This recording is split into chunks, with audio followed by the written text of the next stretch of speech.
This is Wydek again, this time with Game 3 of a Best of 5 series from the WCS America Season 2 Finals.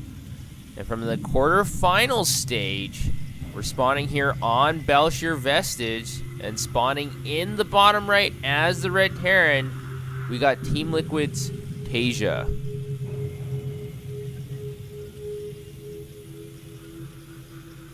And his opponent, who has evened the series up in the previous game, spawning as the Blue Protoss in the top left. From China, we've got Invictus Gaming's Macsed.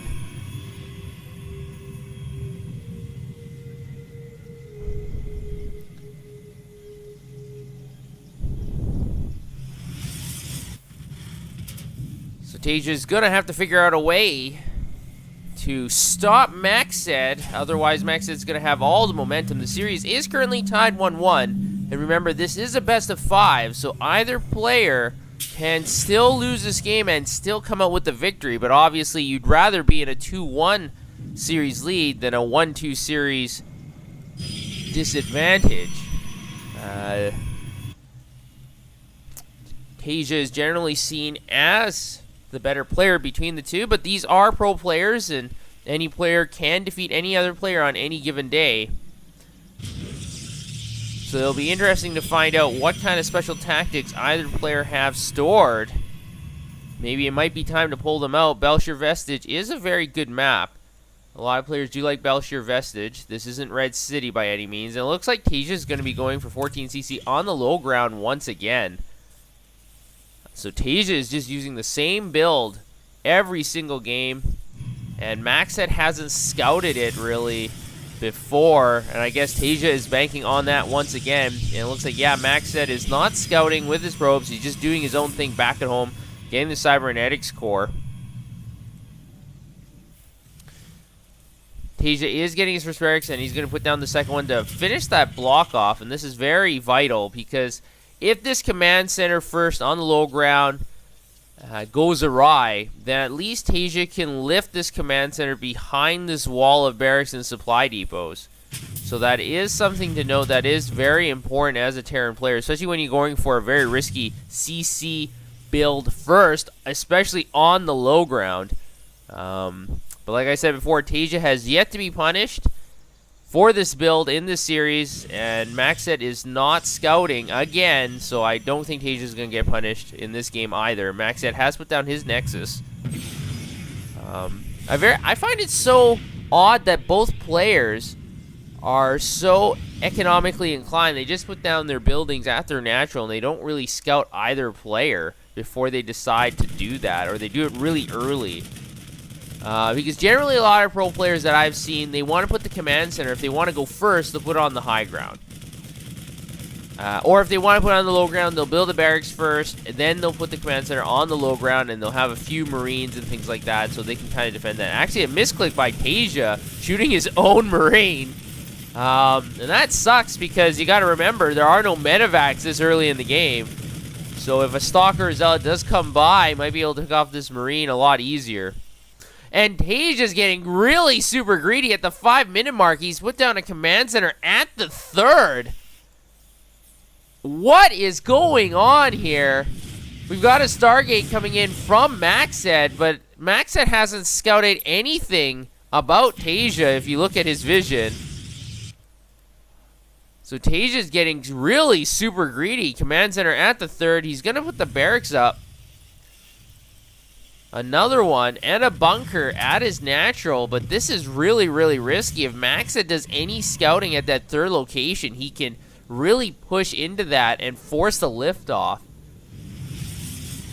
Now, currently, he only has one gateway, and he has the Stargate just warped in. The robotics facility is about 70% done, and I think with this first Phoenix, he'll be able to scout around the map and probably be able to spot this command center. And remember, Phoenixes and Oracles are very annoying against Terran players because they're just so fast and they do so much damage to Marines. And without missile turrets, it's going to be difficult for Taeja to really deflect these Phoenix attacks. But we'll have to see what's going to happen in the near future here. Now, Taeja has been very good in the previous games, having lots of Marines in all the bases, but he he's so spread out so early on in the game. He's not going to have a lot of barrack troops to do that, to split amongst his bases.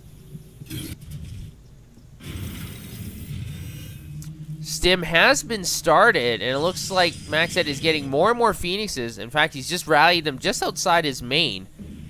So the Phoenixes are not going to be able to find this third as of yet.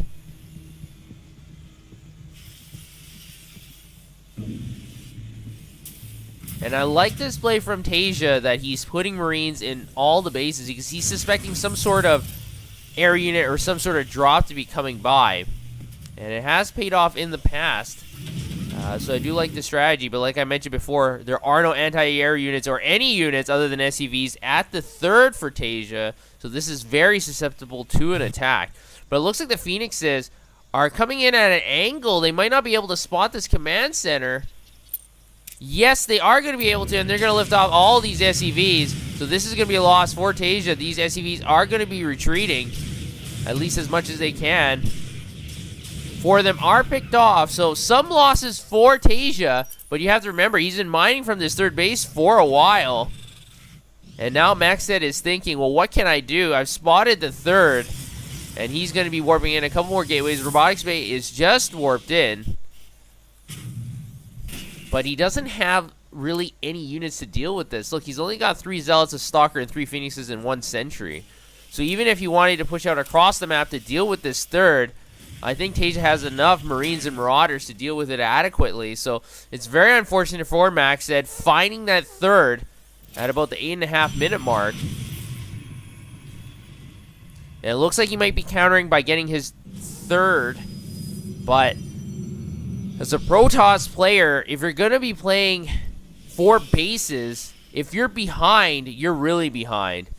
Because remember, the Terran player also has mules. And that is very, very troubling for you as a Protoss player. So Macsed really needs to think about this carefully. Phoenixes might be coming in for another run by. There is a missile turret here. And it looks like the Phoenixes are going to be scared away, at least temporarily for now. Another run by would probably not be that advisable. And so Taeja has this third base locked down from any further Phoenix attacks. So it's going to be up to Macsed to use some ground forces. His +1 armor is almost finished, and Thermal Lance is halfway done. So his Colossi are in a very good position right now. He already has one on the field. Another one was just completed. And so it might be time for Macsed to move across the map, but Taeja is ahead, slightly in supply.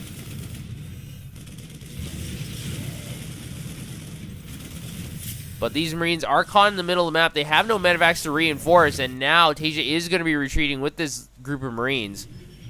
And they're going to reform near his natural.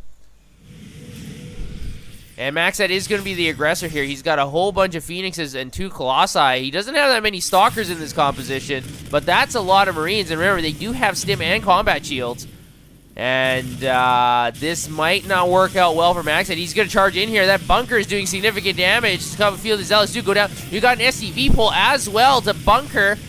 And the meat shield is working. The Marines are finishing off all those Zealots. There's only 2 remaining. The Vikings are charging in here, focusing down on those Phoenixes. There's only 1 Phoenix left. The 2 Colossi are not going to survive. We've got too many Marines stimming in here, finishing up all these Stalkers. Stalkers are trying to retreat, but with all these stim Marines and Marauders and slowing down with the concussive shells, these units from Macsed are not going to be able to retreat. Macsed is going to tap out. So a quick game in Game 3. And Macsed is now down 1-2. Taeja once again playing really greedy and just capitalizing on the fact that Macsed is not scouting early enough. Once again, Taeja with the CC on the low ground, 14 CC on the low ground. And then he went for the quick third at 5 minutes into the game, able to power his bases economically. And from then on, it was just basically, even if I trade equally, I'm going to be ahead, and in this case, he was trading better than equal, much better than equal, if you take a look at resources lost. And now Taeja only needs 1 more game to move on to the next round, so let's head over to Game 4.